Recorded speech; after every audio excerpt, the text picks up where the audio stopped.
Hai semuanya, kali ini saya akan menunjukkan bagaimana pembelajaran model jigsaw dapat digunakan untuk mempelajari materi pengelompokan hewan berdasarkan jenis makanannya, tempat hidup, dan cara berkembang biaknya.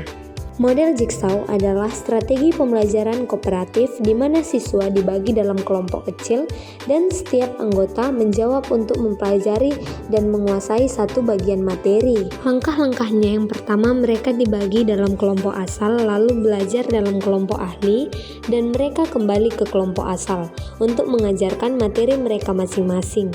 Dalam simulasi ini, materi dibagi menjadi 3, yaitu berdasarkan jenis makanan, berdasarkan tempat hidup, dan berdasarkan cara berkembang biaknya. Setiap siswa akan menjadi ahli dalam satu materi. Dengan model jigsaw, semua siswa akan aktif, saling berbagi, dan sama-sama memahami materi pengelompokan hewan. Ayo kita lihat bagaimana simulasi pembelajaran jigsaw ini berlangsung ya. Selamat menyaksikan semuanya. Selamat pagi anak-anak. Pagi Bu. Apa kabar? Baik Bu. Luar biasa. Baik, sebelum kita memulai pembelajaran kita pada hari ini, kita berdoa terlebih dahulu dan Ibu mau Septi yang membawakan doa ke depan. Baik, kepada Septi silakan. Teman-teman, sebelum kita belajar, ada baiknya kita berdoa terlebih dahulu. Mari kita berdoa menurut agama dan kepercayaan kita masing-masing. Berdoa dimulai. Berdoa selesai. Baik, terima kasih Septi. Baik, sekarang Ibu mau absen kalian terlebih dahulu. Septi, hadir Bu. Grace, Repel, Hadir Bu. Septa, hadir Bu. Kelihatannya kalian hadir semua ya anak-anak. Baik, di sini Ibu ingin bertanya, siapa yang masih ingat pembelajaran kita di minggu lalu? Saya Bu. Apa itu Septi? Berkembang biakan hewan. Benar, kelihatan ya siapa yang belajar dan tidak belajar. Materi kita hari ini yaitu pengelompokan hewan. Tujuan pembelajaran kita pada hari ini. Yang pertama itu siswa mampu mengelompokkan hewan berdasarkan jenis makanannya. Yang kedua, siswa mampu mengelompokkan hewan berdasarkan tempat dan hidupnya. Dan yang ketiga, siswa mampu mengelompokkan hewan berdasarkan cara perkembangbiakannya. Dan di sini Ibu menggunakan model pembelajaran kooperatif jigsaw. Ibu akan membagi kalian menjadi kelompok asal yang terdiri dari 3 orang. Ini kelompok 1 dan Septa kelompok 2 dan di sini kelompok 3. Dan selanjutnya Ibu akan membuat kelompok ahli dengan menghitung dari sini. 1, 2, 3, 1, 2, 3, 1. 2, 3. Baik, yang menyebutkan 1 di sini dan kedua di sini dan ketiga di belakang. Di sini Ibu akan membagikan materi. Jadi kelompok 1 membahas tentang berdasarkan jenis makanan dan kelompok 2 berdasarkan tempat hidupnya dan kelompok 3 berdasarkan cara berkembang biaknya. Baik, langsung saja kalian bahas di kelompok ahli. Setelah kalian membaca dan kalian langsung mencatat poin-poin pentingnya ya, yang nantinya akan kalian bahas di kelompok asal kalian. Sekarang Ibu akan mengambil materi dari kelompok ahli dan kalian kembali ke kelompok asal. Baik Ibu. Dan sekarang Ibu akan membagikan kertas jawaban di tiap-tiap kelompok dan nanti Ibu akan memberikan pertanyaan dan jawabannya ditulis di kertas masing-masing ya. Yang pertama itu jelaskan perbedaan hewan herbivora, karnivora, dan omnivora berdasarkan jenis makanannya dan berikan contoh hewan masing-masing. Nah, dan soal yang kedua, sebutkan dan jelaskan kelompok hewan berdasarkan tempat hidupnya. Dan yang ketiga, kelompokkanlah hewan berdasarkan cara berkembang biaknya.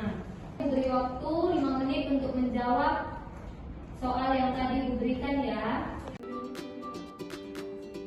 Waktunya sudah habis dan Ibu akan mengambil kertas jawaban dari tiap-tiap kelompok.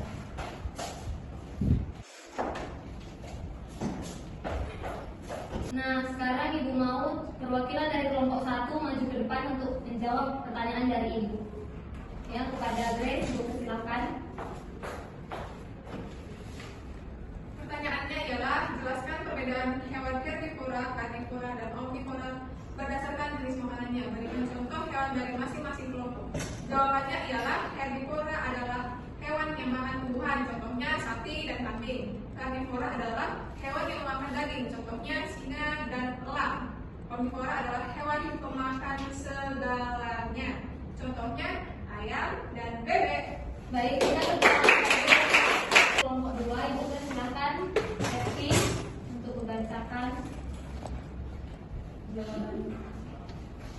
Jawaban menurut kelompok kami ialah hewan yang berdasarkan tempat hidupnya yaitu hidup di tempat yang banyak tumbuhan darat seperti hutan, contohnya sapi dan kelinci. Nah, jadi sapi itu tinggal di tempat yang banyak rumput. Nah, yang kedua itu hidup di air. Nah, contoh hewan yang hidup di air itu ialah ikan, paus, dan ubur-ubur. Nah, kalau hewan yang hidup di hewan amfibi itu dapat hidup di darat dan di air. Contohnya itu katak, Bu. Baik, berikan tepuk tangan kepada Evi. Dan perwakilan dari kelompok 3, Ibu persilakan kepada Septa untuk maju ke depan. Jawaban dari nomor 3. Hewan yang berkembang biak dengan cara bertelur, contohnya ayam, burung, dan ikan.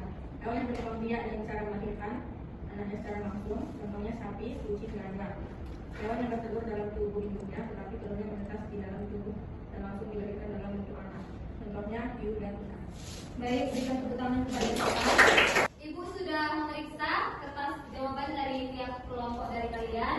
Dan nilai dari kelompok 1 nilainya 90, kelompok 2 85, dan kelompok 3 92.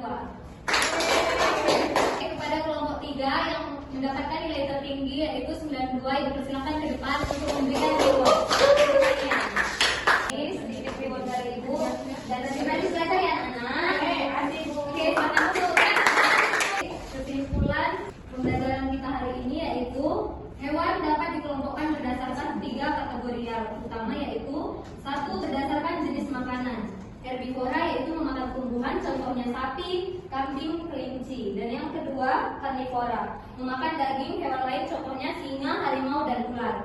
Dan omnivora memakan tumbuhan dan daging, contohnya ayam, beruang, manusia. Kedua, berdasarkan tempat hidup. Herbivora hidup di tempat dengan banyak tumbuhan, contohnya sapi di padang rumput. Dan karnivora hidup di habitat dengan banyak mangsa, contohnya singa di padang sabana. Dan omnivora dapat hidup berbagai tempat karena sifat makanan yang beragam, contohnya manusia dan tikus. Dan yang ketiga yaitu berdasarkan cara berkembang biak. Ovipar bertelur, contohnya ayam, burung. Vivipar melahirkan, contohnya sapi dan kuda. Dan ovovipar telur menetas di dalam tubuh induk lalu dilahirkan, contohnya ikan, kadal, dan hiu. Sekian materi pembelajaran kita pada hari ini. Ibu harap kalian sudah mengerti apa yang kita pelajari di pertemuan hari ini. Dan sebelum kita pulang, Ibu mau salah satu dari kalian untuk membawakan doa pulang. Saya Bu. Baik, kepada Repel, Ibu persilakan. Dalam teman-teman, mari kita berdoa. Berdoa selesai. Terima kasih Repel. Baik, sekian materi hari ini. Sampai jumpa di minggu depan. Dadah. Hati-hati ya.